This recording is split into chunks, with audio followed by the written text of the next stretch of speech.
ఒక పత్రికకు దాదాపుగా 12 సంవత్సరాల నుంచి 13 సంవత్సరాల నుంచి పుష్కర కాలం నుంచి సంపాదకత్వం వహిస్తూ అనేక అనువాదాలు చేస్తూ ఇంకా సాహిత్య సభల్లో పాల్గొంటూ ఇన్ని కార్యక్రమాలు చేయటం, ఇన్ని పనులు చేయటం అనేది సాధ్యమైన విషయం కాదు. కానీ ప్రముఖ రచయిత సంపాదకులు వల్లభనేని అశ్విని కుమార్ గారు ఈ పనులన్నీ కూడా చాలా సునాయాసంగా చేస్తున్నారు. అయితే అనువాదం కష్టమైన పనా, లేదంటే సంపాదకత్వం కష్టమైన పనా, ఎడిటోరియల్ రాయటం కష్టమైన పనా? ఇవన్నీ వారు మన పక్కనే ఉన్నారు, వారిని అడిగి తెలుసుకుందాం. అశ్విని కుమార్ గారు నమస్కారం అండి. నమస్తే రాంబాబు గారు. మీరు డానింగ్ మల్టీ హ్యాట్స్ అంటారు కదా. మిస్మి పత్రికకి ఓ పుష్కర కాలంగా సంపాదకత్వం వహిస్తున్నారు. అంతకుముందు చాలా పనులు చేశారు, ఆ పనులన్నిటికీ నేను జోరు వెళ్ళను కానివ్వండి.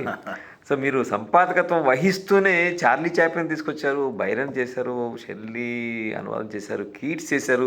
ముఖ్యంగా వీళ్ళందరూ బయోగ్రఫీస్ని తెలుగులో తీసుకురావడం, దాంతోపాటు రాజారావు రచించినటువంటి సర్పెంట్ అండ్ రోప్ని రజ్జు సర్ప భ్రాంతిగా తీసుకొచ్చారు. అవునండి. ఈ ట్రావెలాగ్ రాశారు, మధ్యలో ఆస్కార్ వైల్డ్ ట్రాన్స్లేషన్స్ చేశారు. అవునండి. సో ఇన్ని పనులు ఒక పత్రిక నిర్వహిస్తూ, పైగా పత్రిక ఇంచుమించుగా మీరు మీ భుజస్కంధాల మీద ఉన్నట్టు కనిపిస్తూ ఉంటుంది మొత్తం బాధ్యత అంతా కూడా. ఎలా చేయగలుగుతున్నారు? అయితే ఏది నచ్చుతుంది మీకు? ఒక రహస్యం ఉంది రాంబాబు గారు. ఇప్పుడు నదిలో ఈదేవాడు ఈత ఉండాల్సిందే, ఆగితే మునిగిపోతాడు.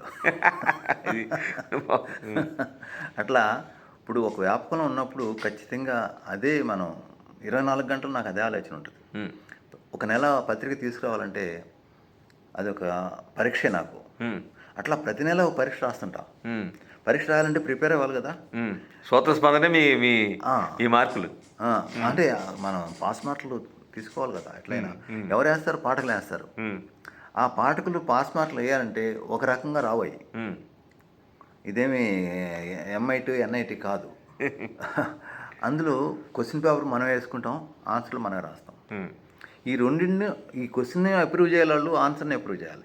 ఇట్లా ఈ పత్రిక సంపాదకత్వం అనేది కత్తి మీద సామండి. కత్తి మీద సామి నేను చెప్తున్నా కదా. ఈ 12 సంవత్సరాల నుంచి నాకు అర్థమైంది అది. నేను చేస్తుంది అదే అని చెప్పను, నాకు అర్థమైంది అది. ఈ ఈ ప్రాసెస్లో నేను ఎన్నో పుస్తకాలు చదువుతుంటాను. అనువాదం చేయాలని ఎందుకు అనిపించింది నాకు ఎప్పుడు అర్థం కాదు. ఇది చెప్పనివ్వండి. ఎన్నో పుస్తకాలు చదువుతుంటాను. ఎంతో విషయ సేకరణ చేయాల్సి వస్తుంది. ఆ విషయ సేకరణ లేకపోతే మనం పాఠకులకి ఏం చెప్తాం? చెప్పలేం కదా. పాత విషయాలు చెప్పుకుంటే ఏం బాగుంటుంది? బాగుంది, వాళ్ళకి విసుగు పుడితే అవతల పడేస్తారు. అట్లా కాదు. ఈ నెక్స్ట్ పత్రికలో ఏం చెప్పబోతున్నాడు అనే ఒక ఉత్సుకత నేను క్రియేట్ చేస్తాను ఫస్ట్. దానికోసం ఎదురు చూస్తున్నారు పాఠకులు.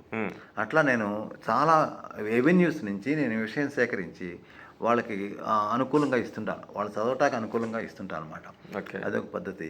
రెండోది, మేము ఈ పత్రికలో ముఖ్యంగా ఫిక్షన్ వేయమండి.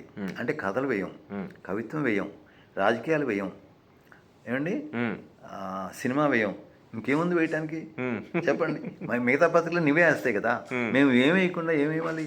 మేము ఇచ్చేది ఏంటో చెప్తాం. మీకు నాటకం ఇస్తాం, నృత్యం ఇస్తాం, నాట్యం ఇస్తాం అన్నమాట, సంగీతం ఇస్తాం, తర్వాత సాంఘిక చరిత్ర ఇస్తాం. ముఖ్యంగా స్థల పురాణాల చరిత్ర కూడా ఇస్తాం. సాంఘిక చరిత్ర ఎట్లా జరిగేది, సమీప చరిత్ర ఎట్లా ఉంది, ఈ రాజకీయాలు ఇవ్వంగానే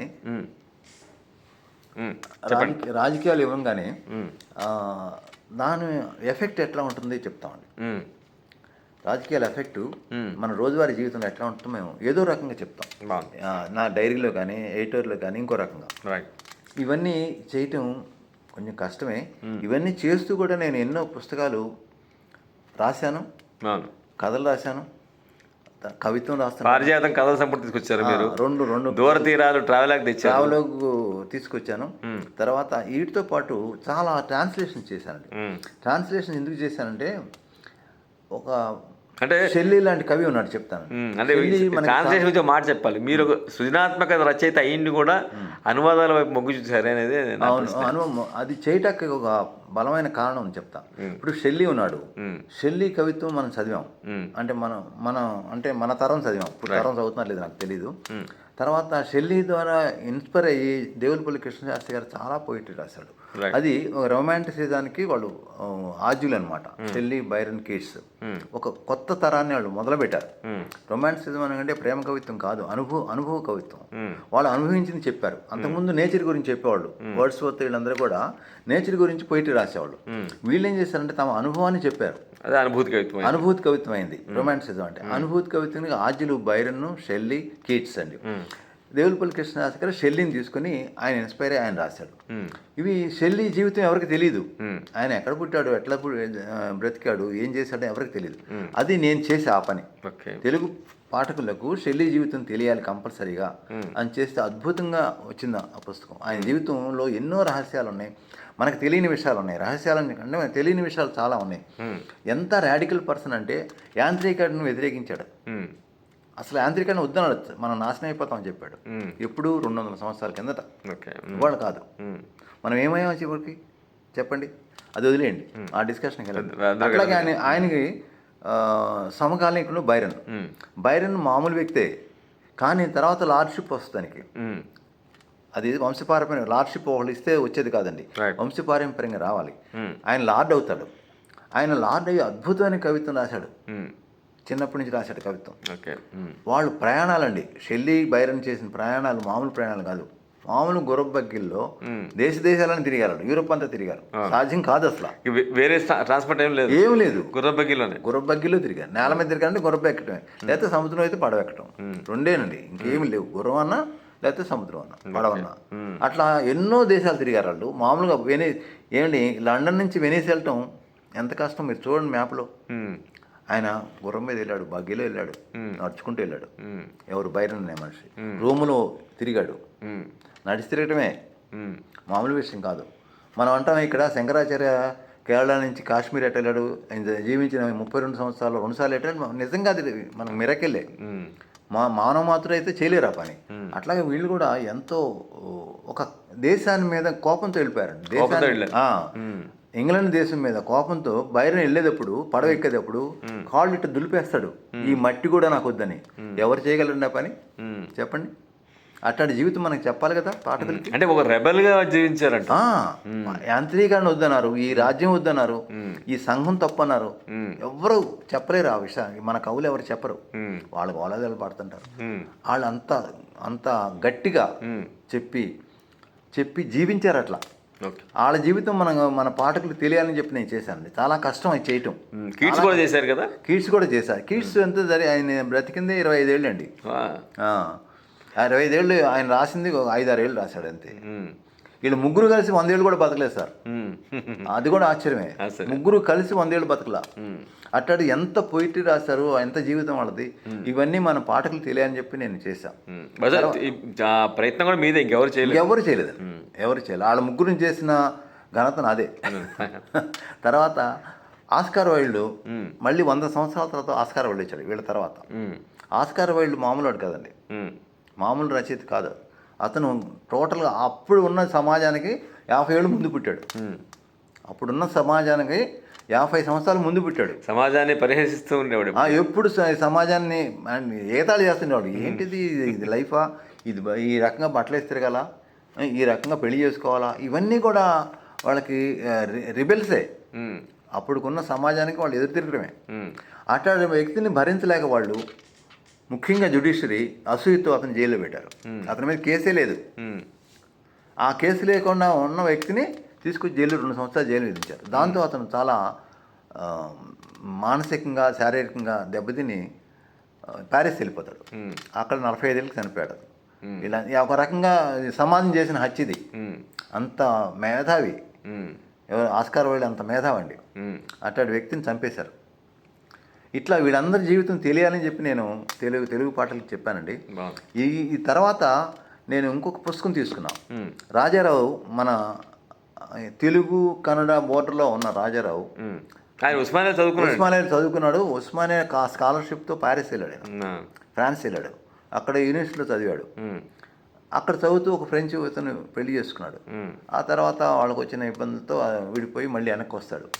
అతనికి మన దేశం అన్నా, కాశీ అన్న, ఇక్కడ ఎండన్నా ఎంతో ఇష్టం అన్నమాట. ముఖ్యంగా హిమాలయాలన్నా గంగన్న అతను పడి చచ్చిపోతాడు.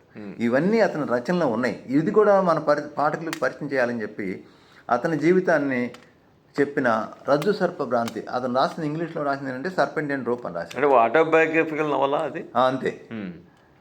అతని బయోగ్రఫీ కొన్నాళ్ళు 45 ఏళ్ళు 50 ఏళ్ళు జరిగిందనమాట. అది నేను మన పాఠకులకు తెలియాలి, మన సంస్కృతి ఏంటో తెలియాలి, మన వేదాంతం ఏంటో తెలియాలి. తర్వాత దాంట్లో శంకరుని వేదాంతం అంతా ఉంటుంది. అంటే వేదాంతం చెప్పుడు కథ చెప్తూనే దాంట్లో ఉంటుంది, మన పాత్రల ద్వారా చెప్తాడు మనకి. అందుకని అది కూడా నేను తెలుగు చేయటం నా ఉద్దేశం అండి. చాలా బాగా వచ్చిందని చెప్పారు. బాగా చేశాను నేను చెప్పకూడదు, బాగుంది. చార్లీ చాప్లిన్ చెప్పలేదు అసలు. చార్లీ చాప్లిన్ చేయడానికి ఒక కారణం ఉందండి. నాకు ఒకసారి మెడికల్ ప్రాబ్లం వచ్చి ఒక నెల రోజులు ఇంట్లో ఉన్నా. ఇది ఎడిటర్షిప్ వచ్చిన తర్వాతే ఒక నెల రోజులు ఇంట్లో ఉన్నా.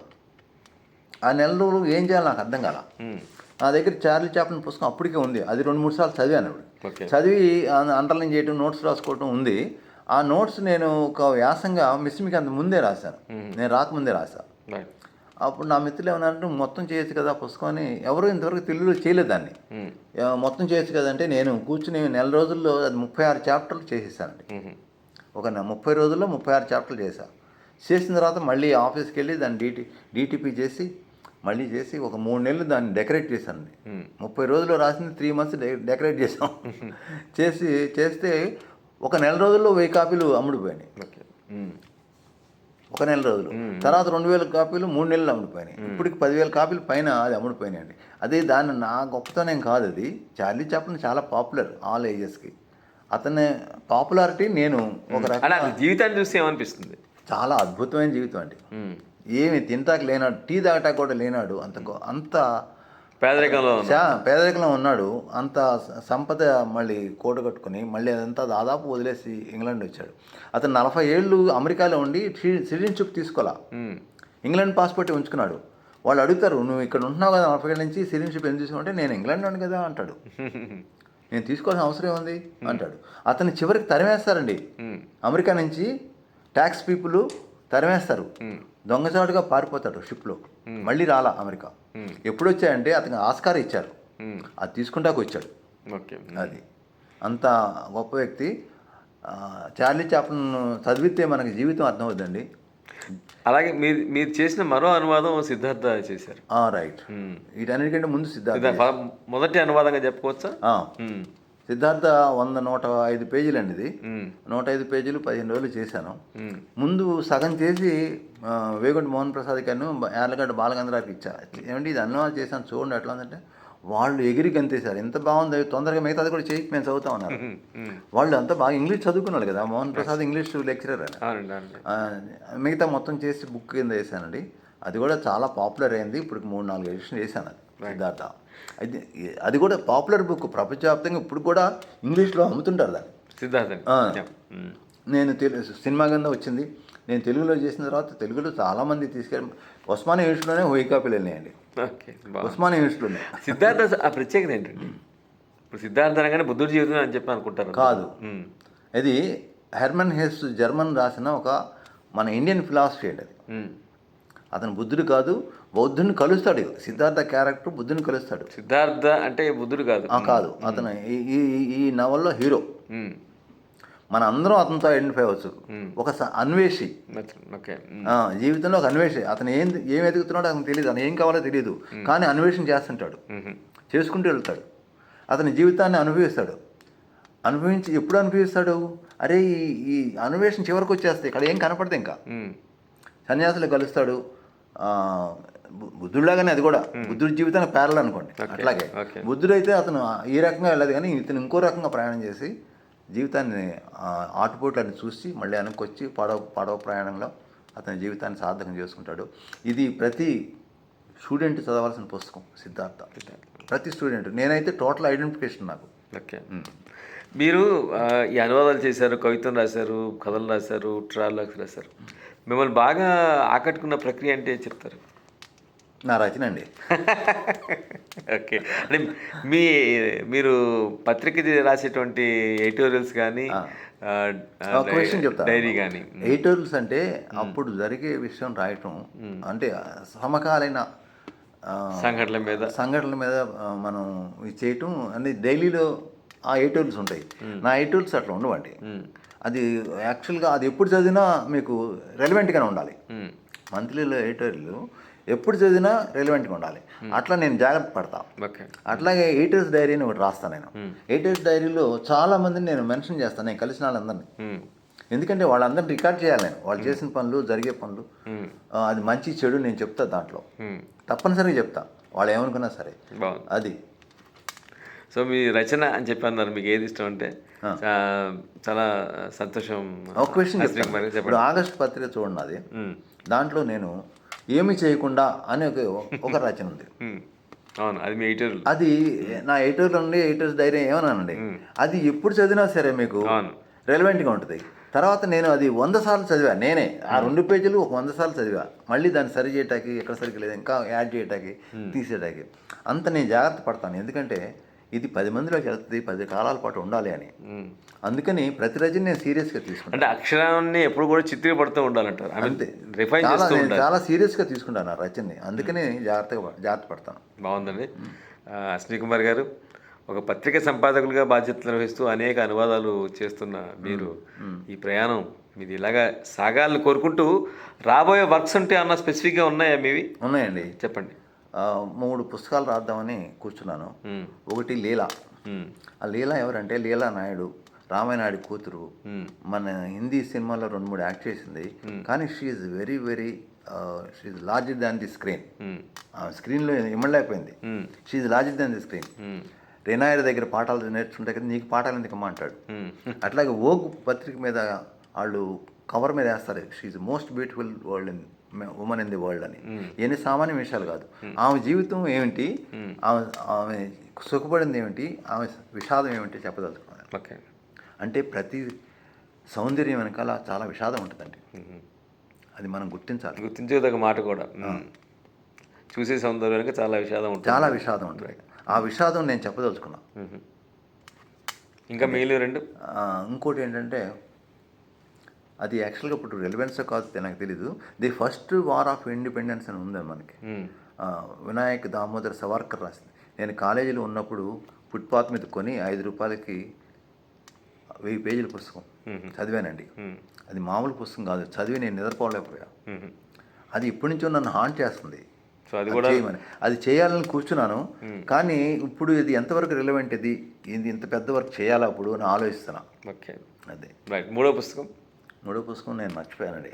ఓకే, దాన్ని మరోసారి కలిసినప్పుడు చెప్పుకుందాం. అయినప్పటికీ ఒక వైవిధ్యమైన ప్రయాణం మీది. సో ఆ ప్రయాణంలోని మీ రచనా పార్శ్వాన్ని మాత్రమే మాకు, అంటే ఈ శ్రోతలకి వినేవాళ్ళకి తెలియజేశారు.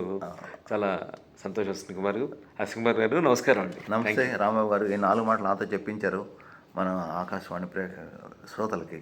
చాలా నమస్కారం. అందరికీ శుభాకాంక్షలు.